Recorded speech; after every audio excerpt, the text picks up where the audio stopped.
Maybe talk about the Superstar Racing experience at your home track. Speaking of hits, it didn't start exactly the way you wanted it to, I'm sure. Yeah, I got wiped out. I had a lot of fun for like a lap and a half in the heat race, and got, I don't know who spun, and I spun, and Kanan came and wiped me out. And I'll give it to those guys working on that thing. I mean, I didn't think I was going to make another lap.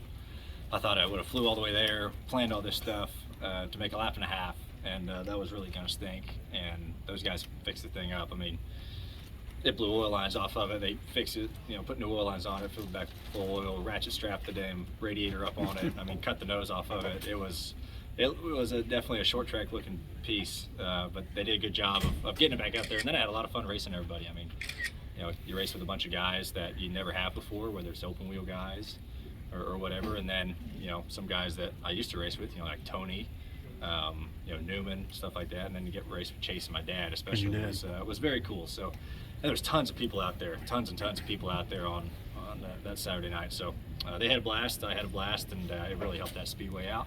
And I'm thankful for that series for wanting to go there, and to all the people that came out, because it really supported that area. Would you do it again? If it was back at Sharon, that's probably the only place I'd do it. Yeah. Now, Marco almost had the same issue as you. He wrecked, what, 2-3 times? Yeah.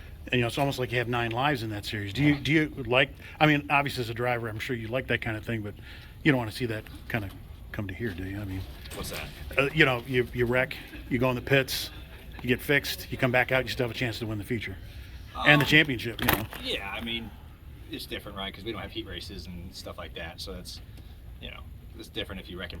We used to have that. You reckon practice, get it back about, you can have a shot to win the race the next day. But yeah, I mean, I don't know.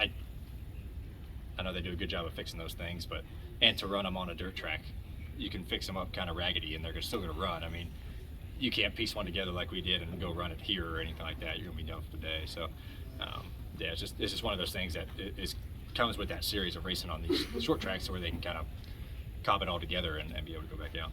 How was it to have your grandmother say, "Gentlemen, start your engines"? Yeah, that was neat. I didn't know she did that engines. Until afterwards. Someone told me. I had no clue she said that. She stood there for a good 20 minutes waiting on him for TV. I saw her on the grid, and I didn't know she was doing start your engines. So that was cool. Obviously, she's a huge factor in that speedway, and Dad being from 5 miles away, and my grandpa and her. So yeah, that was neat. But I didn't know that until after the race. It's kind of cool. Did they give you any numbers back?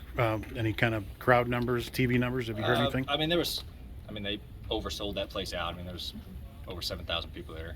TV numbers, I don't know, but the crowd there was phenomenal. Did you get a chance to really race with your dad in the feature? Yeah, a little bit. I told myself going there, I'm not going to let him blow by me on the top, and he did that. So I was too late getting up to the top, and he blew right by me. So yeah, I got to race with him a little bit, so that was fun.